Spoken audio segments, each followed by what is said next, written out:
Hello again, I am Blunty, and I slept in VR, and it was weird.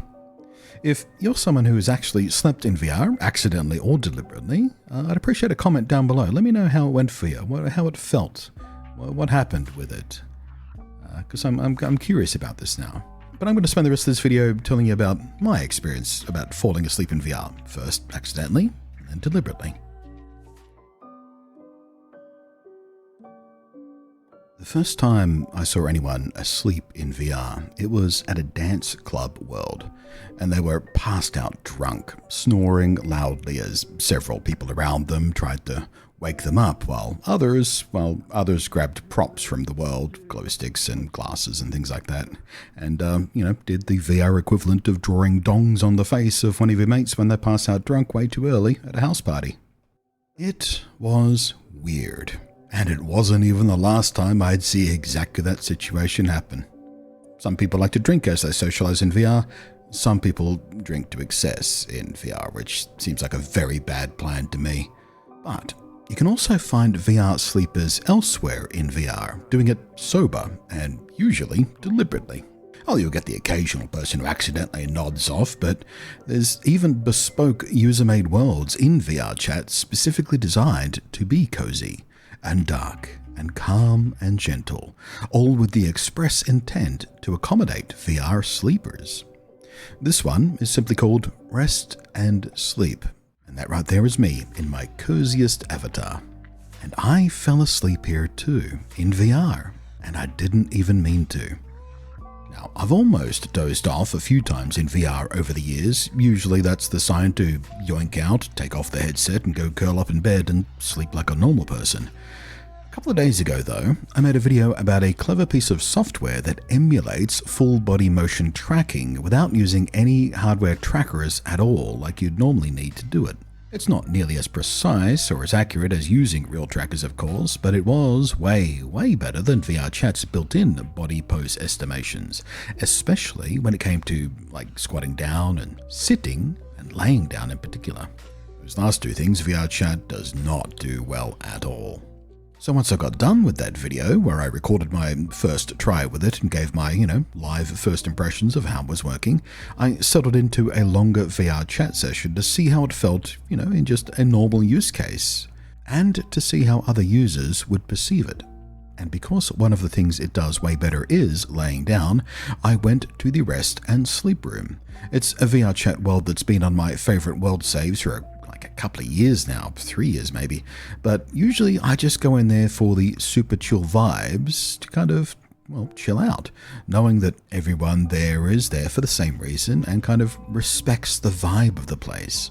You will very occasionally get some child coming in and trying to play music and be a deliberate disruption, but blocking people is super fast in VRChat, and it very, very rarely happens these days. So I went in, I laid down inside the world, and in real life I was laying down on my bed.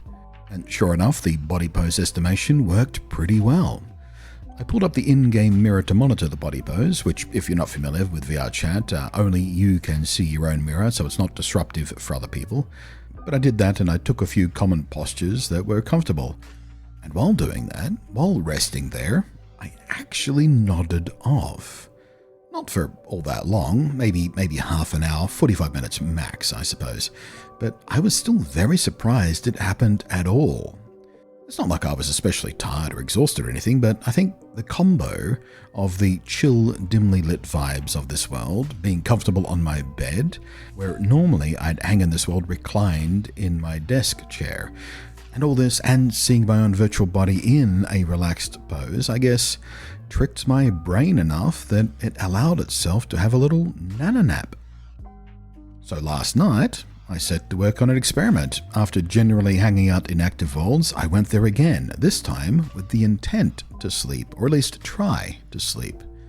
Now, I am neurodivergent, and the combination of things my brain does with a mix of autism and bipolar disorder mean I do not have a normal sleep pattern even at the best of times, and I very frequently have trouble staying asleep a whole night through. I rarely get more than 5 to 6 hours of sleep a night. That's on the good ones. But I came in here at about 10:30 p.m. expecting to maybe nap for an hour tops and then take off the headset and rest normally. Took a little while to drift off, not because of comfort, just that's how it works for me a lot of the time. I'm not someone who can fall asleep very quickly. But once I did drift off, I actually slept for nearly 2 hours. I partially woke without any disorientation as to where I was or anything. I just, blinked open my sleepy eyes and, oh, you're still in the world. So I repositioned myself and drifted off again relatively quickly. Did the same thing again a little while later. It was actually a pretty normal sleep pattern for me. 90 minutes to 2 hours of kind of dozing. I partially wake, I shift around and get comfortable again and drift off. To say I was surprised I slept so comparatively normally for me just undersells it. Totally did not expect that. There were a couple of weird issues, though, sleeping in VR. The hand tracking, for one. After a period of stillness, the controllers power down automatically. Pretty much all controllers do via a gamepad. But I suppose this is evidence that I was indeed sleeping and very, very comfortable, because otherwise I would be twitching with the controllers, keeping them awake. But anyway, they'd power down and I'd, wake up to my arms being in slightly weird positions. Surprisingly, though, this didn't actually disrupt the body pose estimation much at all. My avatar remained lying down and in a convincingly comfortable posture.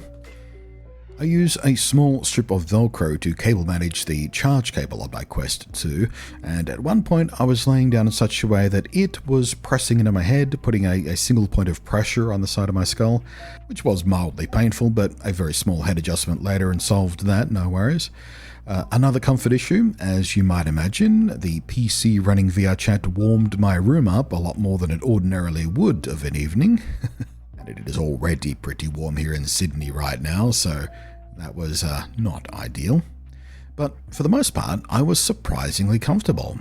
I'm not really a tummy sleeper, so not being able to go face down with the headset wasn't really an issue for me, and I was using the Quest 2's built-in speakers that are built into the sort of arm strap thingies, so I didn't have to wear separate headphones, so that wasn't an issue for sleeping on the side of my head either. I guess we'll have to call it social sleeping, was a little weird. I'm not someone who feels comfortable, usually, in real life at least, sleeping in a room with several other people, whether or not I know them. Just never have been. But the disconnect of VR, I think, did something weird.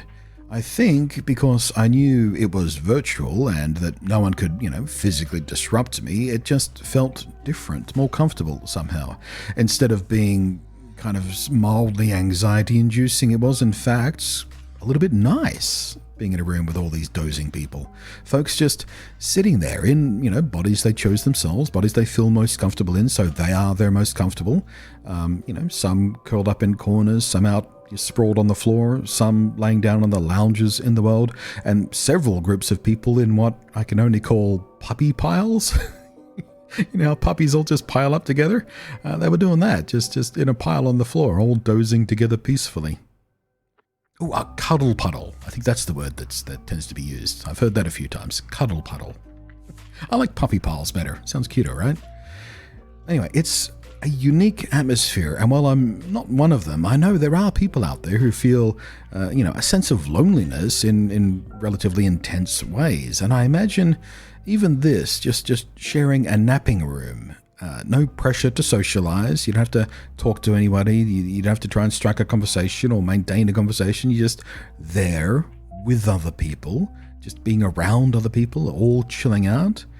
It's nice and probably will help some people with that sort of sense of loneliness, I think. And I think that's a big part of this, why some people choose to do it regularly, even with the comfort compromises of VR hardware.